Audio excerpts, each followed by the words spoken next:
우리가 매일 쓰는 종이, 그리고 종이의 재료가 되는 나무.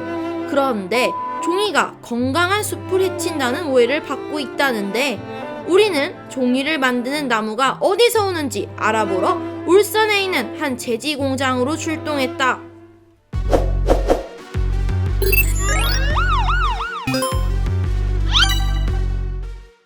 안녕하세요 여러분, 지니어스 방위대 CS입니다. 우! 여기가 어디냐? 여긴 바로 울산입니다. 와, 요새 또 환경 생각해서 플라스틱 대신에 우리 종이컵, 종이 빨대 이런 거 많이 쓰시잖아요. 종이를 만드는 공장이 여기 있다 해가지고 왔습니다. 나무나 뭐 숲 같은 거는 잘 안 보이는데 여기서 도대체 그 종이를 어떻게 만든다는 건지 한번 봐보도록 하겠습니다. 따라오시죠. 렛츠고.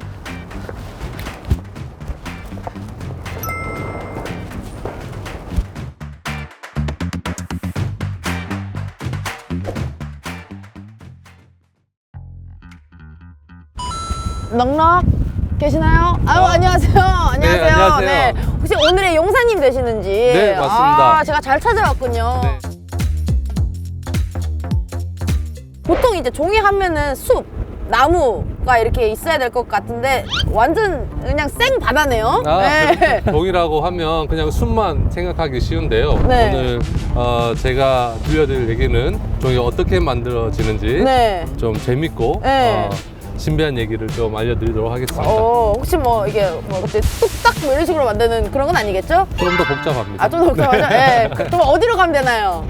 저 따라오시죠. 네, 절로. 예, 네. 여기인 것 같아요. 네.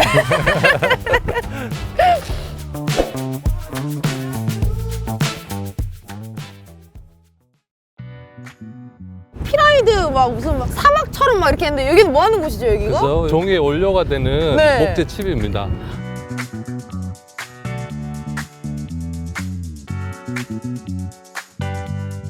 만져봐도 되나요, 직접? 네, 오. 만져보셔도 됩니다.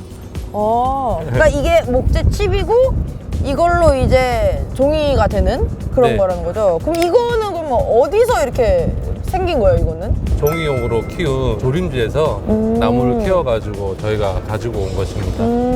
조림지? 네. 조림지가 뭐예요? 한마디로 나무 농사 개념으로 보시면 돼요.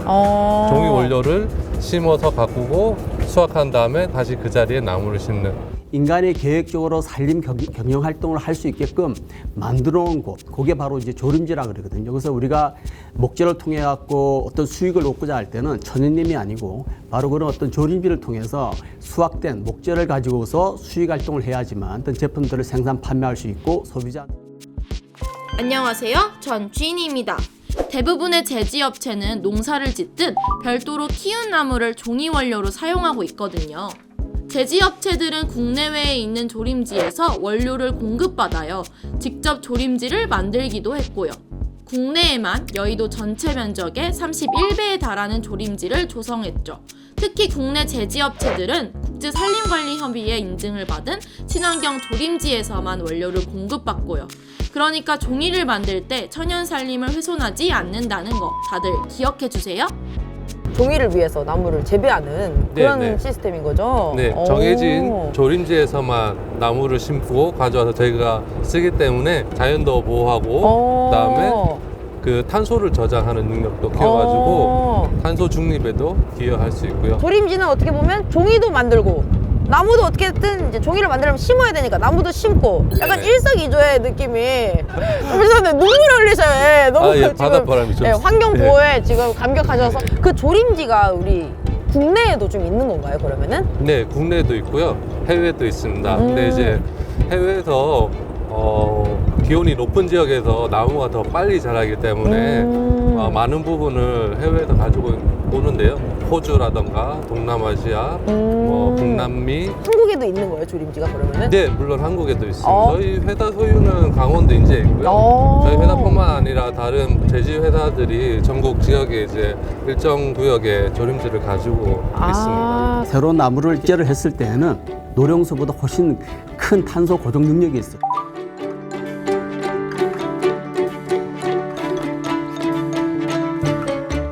노령수로 갈수록 밤에 호흡 활동을 하면서 이산화탄소 더 많이 이제 뱉게 됩니다. 그래서 균형 있게 우리가 조금 이게 그 개체수 자체를 조절한다고 하면 긍정적인 어떤 그 장점을 제공하고 있는 거죠. 그러면은 이 조림지에서 온 목재칩들이 근데 어떤 과정을 통해서 이런 상태가 됐는지. 나무가 이제 쓸 만큼 충분히 자라면 네. 나무를 잘라서 수확을 하게 됩니다. 나무의 껍질을 또 분리해서 떼어내 줍니다. 그 안에 있는 이제 약간 밝은 색의 목부 부분만 이제 치핑이라는 칩을 만드는 과정을 통해서 잘게 부숴주는데요. 그렇게 해서 만들어진 칩들을 전국 각지에서 저희가 가지고 오게 되는 것입니다. 그러면은 이 목재칩에서 다음 단계 네 어디로 가야 될까요, 용사님? 이쪽입니다. 여기로요? 네, 렛츠고. 네, 가시죠. 네.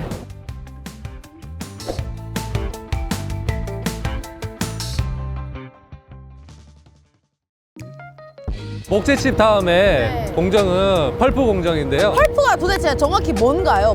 펄프는 사실 종이가 되는 주 원료인데요. 네. 아까 목재칩 보셨죠? 네. 목재칩에서 그 섬유 부분이 있어요. 네. 섬유소를 뽑아내면 네. 그것들이 이제 펄프화 되는 거예요. 아. 근데 이제 바로 펄프화 되는 건 아니고 네. 목재칩에서 분리해낸 섬유가 네. 이제 세척 과정도 거치고 표백 과정을 거쳐서 하얀 종이의 원료인 펄프가 되는 겁니다. 조림지에서 가져왔던 그 나무 목재칩을 가지고 거기서 이제 펄프를 분리해서 그 펄프로 이제 종이가 이제 만들어지는 펄프가 아닌 다른 것들은 이제 그냥 버려지는 건가요, 그러면은? 아니요, 그렇지는 않고요. 이제 펄프화 되는 섬유소를 분리해내고 나면 네. 리그닌이 남게 되는데요. 네. 까만 액체 같다고 해서 저희는 흑액이라고 불러요.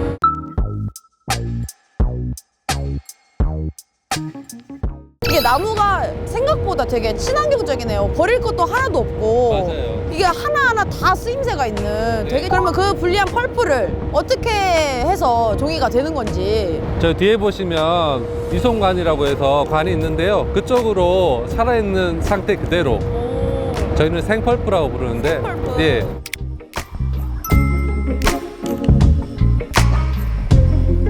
생펄프를 그대로 옆에 있는 제지 공장으로 보내게 됩니다. 그러면 제지 공장에 가면 이 펄프랑 물 그리고 전분 그 밖에 또 기타 여러 가지 재료들하고 섞어 가지고 네. 우리가 일반적으로 알고 있는 그 종이 형태로 만들어지죠.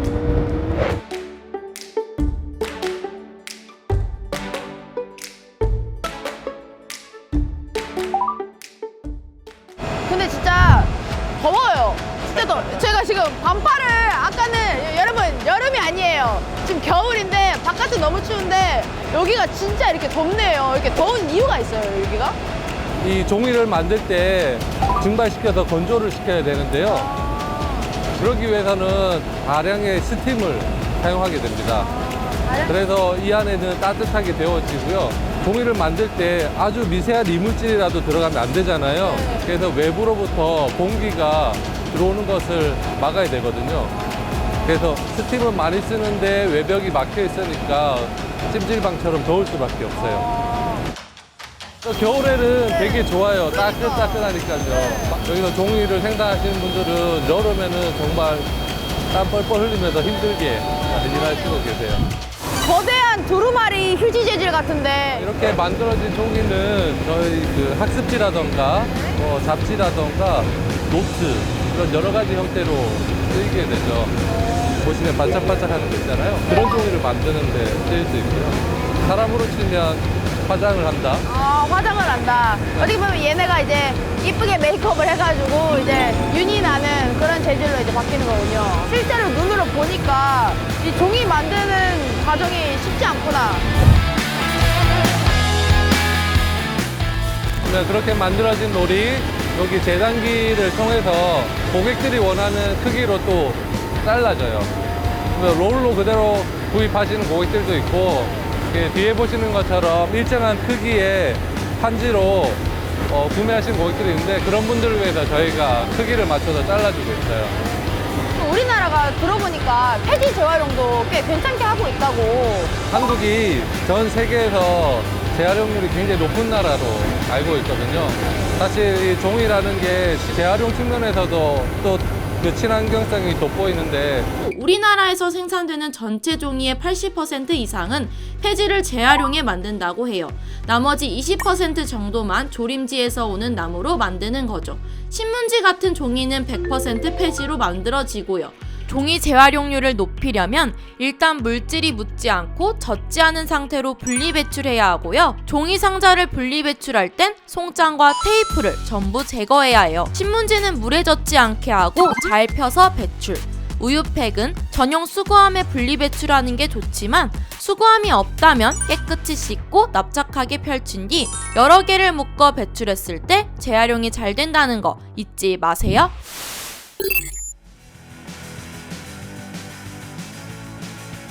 여기가 이제 연구실인 거죠. 무슨 연구를 하시는 건지. 종이를 활용해서 친환경적으로 쓸 수 있는 신소재를 개발하는 곳입니다.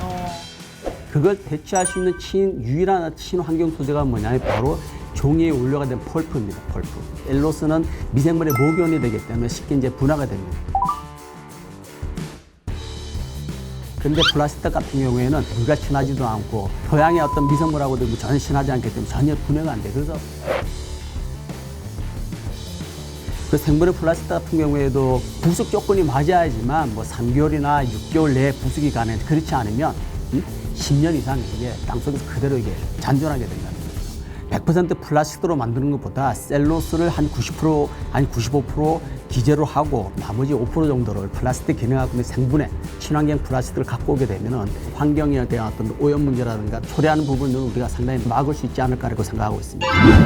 연구를 하시면서 좀 힘드신 점은 없는지. 물어도 되나요?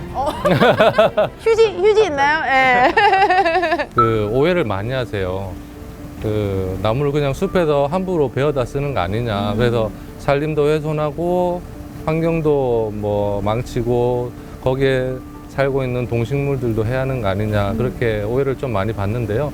그럴 땐 조금 서운한 점도 없잖아 있고요. 네. 펄프 제품이 활용이 되려면 저희 기업만 노력해서 되는 것은 아니고요. 정책적 그리고 의식 변화 이런 것들도 동시에 좀 필요합니다. 예를 들면 해외에서는 이러한 친환경 제품에 대해서 세제 혜택을 주거나 아니면 보조금을 준다든지 정책적으로 그렇게 지원을 하고 있는 것으로 알고 있습니다. 아, 이게 환경을 위해서 이걸 써야 되는구나. 그리고 환경을 위해서 기업도 제품 개발을 위해 노력하고 있으니 더 좋은 친환경 제품이 나오겠거니 좀 이렇게 좋게 바라봐 주시면 좋을 것 같습니다.